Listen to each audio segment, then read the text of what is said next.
Hello my dear friends, welcome to Adda 24/7। SEBI grade A 2025 का detailed notification out हुआ है 30th of October को। The application window is open now. I am hoping आप लोगों ने अपना फॉर्म भर दिया है और तैयारी अच्छे से शुरू कर दी है। फॉर द स्टूडेंट्स जिन्हें अभी पूरी डिटेल नहीं पता है इस नोटिफिकेशन के बारे में, आज मैं आपके साथ डिस्कस करने वाली हूँ the exam dates, salary, pattern, eligibility and even the syllabus, so that you have a fair understanding कि क्या आपको ये पेपर देना चाहिए। And of course based on all these things आपके लिए डिसीजन लेना आसान रहेगा।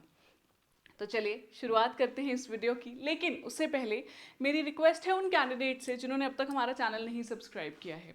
Guys please subscribe to our YouTube channel so that you can get all the good content जो हम आपको प्रोवाइड करते हैं इस चैनल पे। You can also download our mobile application so that you can access the paid courses जो हम आपको वंडरफुल कोर्सेज दे रहे हैं अपनी मोबाइल एप्लीकेशन पे विद अ हैवी डिस्काउंट। ठीक है, चलिए शुरुआत करेंगे जी वीडियो की। सेबी ग्रेड ए, मैं आपको ये बता देना चाहती हूँ कि सेबी एक बहुत ही रेप्यूटेड ऑर्गेनाइजेशन है। It's a regulatory body, capital market का रेगुलेटर है, securities exchange board of India which is headquartered in Mumbai. SEBI not every year but हम देखते हैं कि ऑल्टरनेटिव ईयर्स में grade A which means assistant manager के लिए रिक्रूटमेंट करता है। और इस बार जो रिक्रूटमेंट आई है वो शॉर्ट नोटिस पहले ही आ गया था, लेकिन 30 अक्टूबर को डिटेल नोटिफिकेशन इन्होंने रिलीज़ की। और यहाँ पे इन्होंने क्लियरली लिखा है कि आप अपना ऑनलाइन एप्लीकेशन 30 अक्टूबर से लेकर 28 नवंबर तक कर सकते हैं। पूरा मंथ दिया गया है आपको। जो फेज़ 1 है वो हम एक्सपेक्ट कर रहे हैं, इन्होंने जो यहाँ पे टेंटेटिव डेट्स ली हैं जो कि यूजुअली सही रहती हैं, यही फॉलो करेंगे ये, दैट इज़ जनवरी 10th। तो आपके पास अच्छा खासा समय है, नवंबर पूरा दिसंबर मिल गया है आपको और कुछ दिन जनवरी के भी मिल गए हैं। तो you have got 70 days approximate to prepare for this examination. अगर अभी से भी तैयारी शुरू करते हो, ठीक है, और फेज 2 के लिए अगेन फिर 1 महीना मिल रहा है आपको अप्रॉक्सीमेट, कि आप मोर देन मंथ जहाँ पे आप फेज 2 की तैयारी कर रहे हो, और ऑफकोर्स इंटरव्यूज उसके बाद रहेंगे। इस एग्जामिनेशन की खास बात ये रहेगी कि आप एक तो सिलेक्ट होते ही असिस्टेंट मैनेजर बन जाओगे सेबी में। सेकेंडली, जैसे कि आप देख सकते हो, the recruitment process is not too lengthy. जो आपकी नोटिफिकेशन आई है अक्टूबर में, तब से लेके आपका phase 1 phase 2 interview and final selection हम देखते हैं with in 7 month, 6 to 7 month से कंप्लीट कर देते हैं। तो कोई ऐसा नहीं है कि पूरा साल निकल जाता है साइकिल में ही, ऐसा नहीं है। ठीक है, अब कुछ इंपॉर्टेंट चीज़ें यहाँ पे आपके लिए जानना ज़रूरी है। सेबी ग्रेड ए जो पोस्ट है असिस्टेंट मैनेजर की है, सहायक प्रबंधक जिसको कहते हैं। और सेबी में आप जा रहे हो तो एक ऐसी ऑर्गेनाइजेशन है जो आप जानते हो कि it is not dealing with public directly, लेकिन बड़े बड़े जो फर्म्स हैं, बड़ी बड़ी कंपनीज हैं, उनके लिए रूल्स लेकर आ रही है। यहाँ ऑफिसर बनने के बाद जो इन्होंने सैलरी इस बार बताई है, रिवाइज की है, इन्होंने अपनी नोटिफिकेशन में सैलरी लिखी है 1,26,000। 62,000 का तो बेस पे दे रहे हैं आपको, उसके साथ में बहुत सारी पर्क्स भी मिलेंगे आपको। तो ये इन्होंने सैलरी लिखी है रिवाइज करके, विच इज़ रियली हैंडसम। आप देख सकते हो कि ये सैलरी कोई कम नहीं है आपको, अगर आपको डायरेक्टली सिलेक्शन पे मिलती है तो। एंड लेस ट्रांसफर्स रहती हैं क्योंकि सेबी का जो हेड ऑफिस है मुंबई में, और जो रीजनल ऑफिस हैं वो 3-4 ही स्टेट्स में हैं। तो आपको बहुत ज़्यादा ट्रांसफर्स नहीं देखने को मिलती हैं। यूजुअली अगर आप सिलेक्टेड हुए हो तो कई साल आपके वहीं निकलने वाले हैं, लाइक 5-7 ईयर्स है आप वहीं निकाल दोगे। लेकिन प्रमोशन यहाँ जल्दी मिलती हैं because SEBI is a small organisation. 1500 employees हैं करीब सेबी में, अप्रॉक्सीमेट बता रही हूँ। तो क्या होता है ना, काम तो ऑफकोर्स है, तो उन्हीं एम्प्लॉयज़ को प्रमोशन जल्दी जल्दी मिलता है। ऑन द अदर हैंड हम देखते हैं कि आरबीआई जहाँ पे लाखों एम्प्लॉयज़ हैं वहाँ पे प्रमोशन मिलना इतना आसान नहीं रहता है। यहाँ पे ग्रेड ए से ग्रेड बी ग्रेड सी बनना थोड़ा आसान रहता है, फ्रीक्वेंसी थोड़ा टाइम की यहाँ पे जल्दी है। यूजुअली पोस्टिंग मुंबई में रहती है, ज़्यादातर जितने मैं ऑफिसर्स को जानती हूँ ज़्यादातर मुंबई में पोस्टेड रहते हैं क्योंकि वो हेड ऑफिस है। कुछ आरओज में भी चले जाते हैं, ठीक है, वो ऑफकोर्स आपकी यूजुअल जो ट्रांसफ़र आती है वो प्रमोशन के साथ ही आती है। So this is the basic salary and the kind of work you are going to do, कि आप असिस्टेंट मैनेजर रहोगे, आपको डायरेक्टली लोगों के साथ नहीं डील करना है, पॉलिसी मेकिंग में काम करने वाले हो, रेगुलेशंस में काम करने वाले हो, तो काम बहुत ही बढ़िया होता है। ठीक है, अब बात आती है एलिजिबिलिटी की, the very very important thing कि कौन लोग एलिजिबल हैं।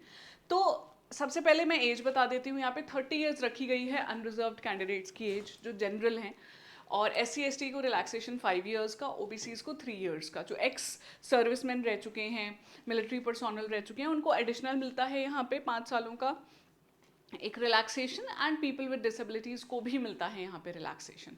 10 सालों का आप जानते हैं। तो अगर कोई PWD है विद SC ST कैटेगरी तो उनको 15 सालों का मिलेगा, 10+5, ठीक है। बट मैं ये जनरल बता रही हूँ कि अनरिजर्व वालों के लिए आपकी मैक्सिमम एज है, मिनिमम भी है 21 ईयर्स होती है जी आपकी मिनिमम एज, ठीक है।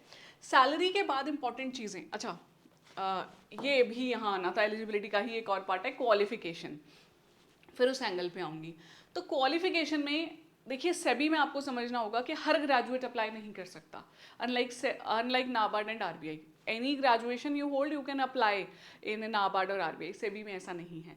So that is the reason कि बहुत सारे लोग एलिजिबिलिटी रिक्वायरमेंट ही नहीं फुलफिल कर पाते हैं, hence they do not apply, they are not eligible to apply. तो इसलिए कॉम्पिटिशन बाकी 2 एग्जामिनेशन है जो रेगुलेटरी बॉडीज के, उनसे कम हो जाता है, ठीक है।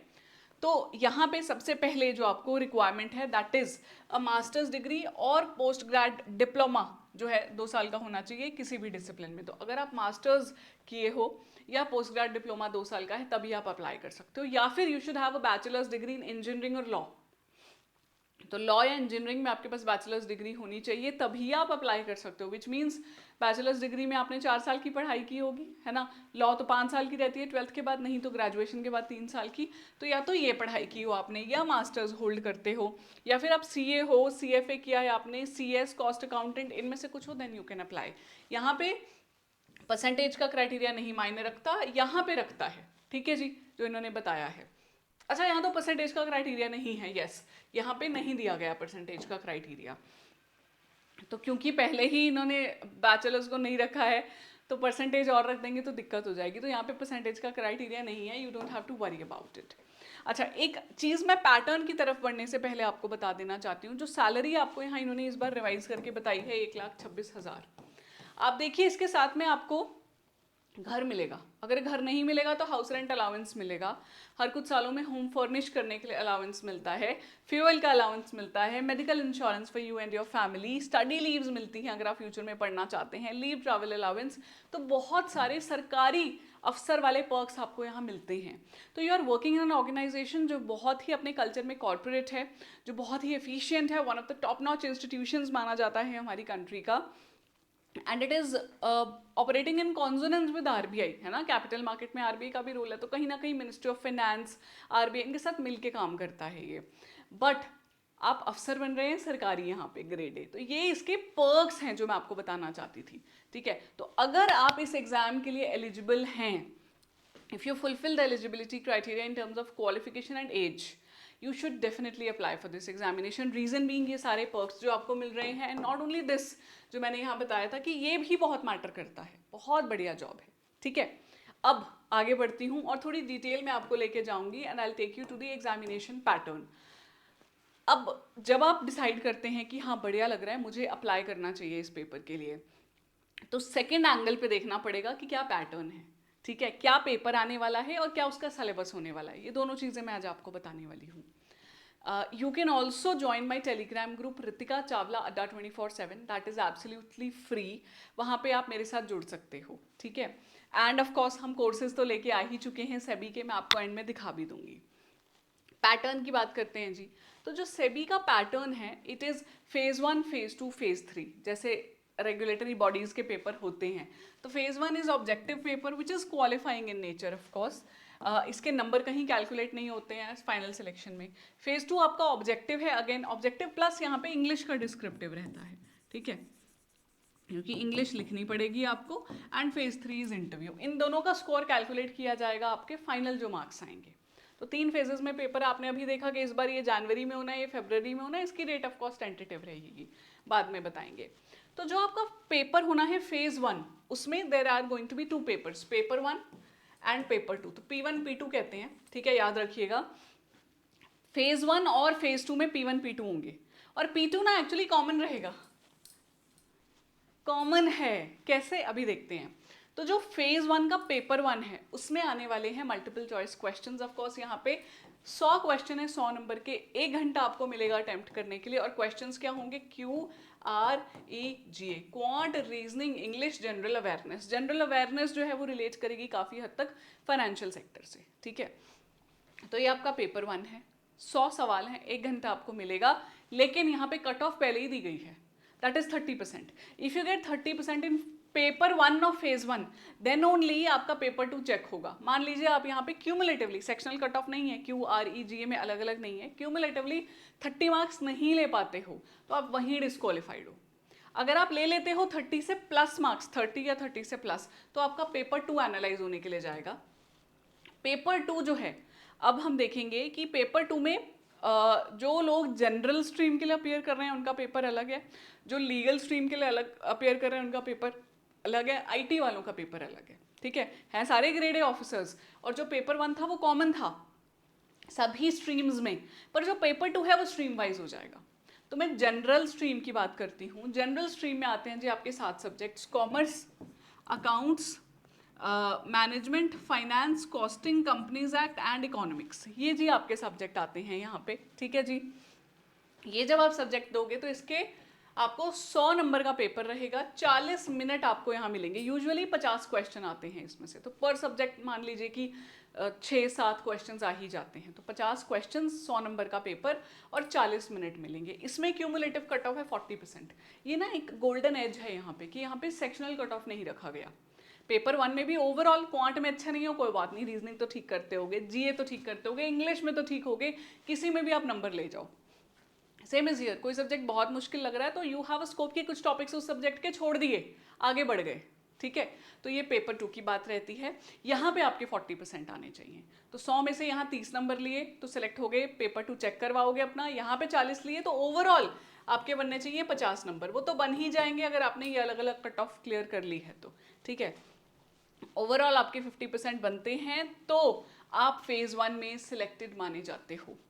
अगर आप लीगल स्ट्रीम के लिए अपियर कर रहे थे तो then you don't have to appear in this paper, जहाँ पे आपको क्वांट रीजनिंग नहीं, क्वांट रीजनिंग तो है, जहाँ पे कॉमर्स, अकाउंट्स, फाइनेंस था, उसकी जगह आपको आपका खुद का सिलेबस है, लीगल का अलग, IT का अलग और आपके ऑफिशियल लैंग्वेज सबका अलग है, ठीक है।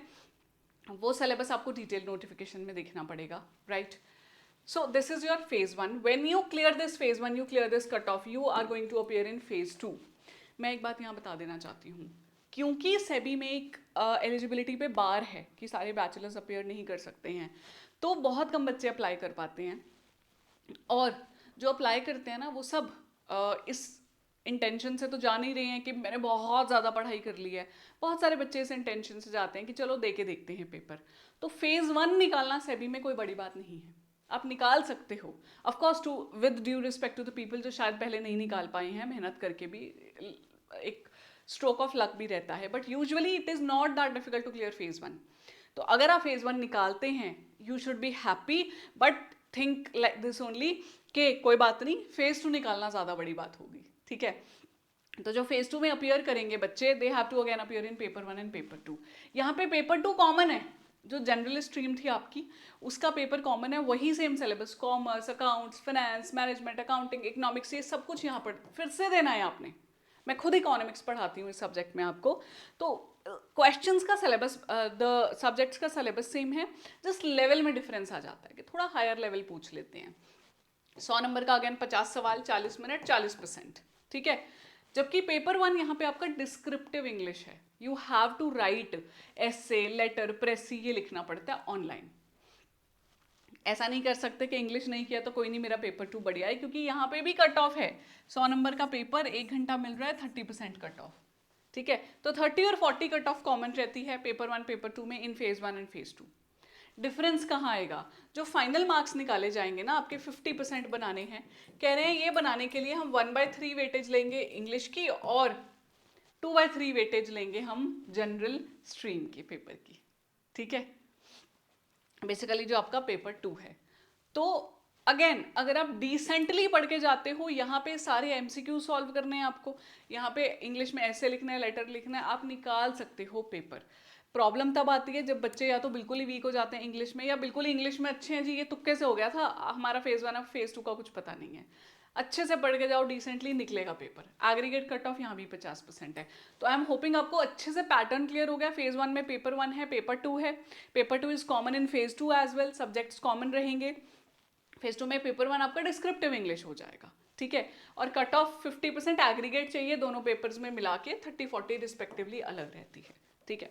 अब ऑफ कोर्स इंटरव्यू में जब आप जाते हो तो 50 नंबर का जो आपका इंटरव्यू रहता है उसमें स्कोर कैलकुलेट होता है आपका फेज 2 का भी, और वहां पे फेज 2 के स्कोर को ज़्यादा वेटेज दी जाती है। जब रेशो बनाते हैं तो 75% तक वेटेज वो फेज 2 को देते हैं, फेज 2 के स्कोर को देते हैं, ठीक है।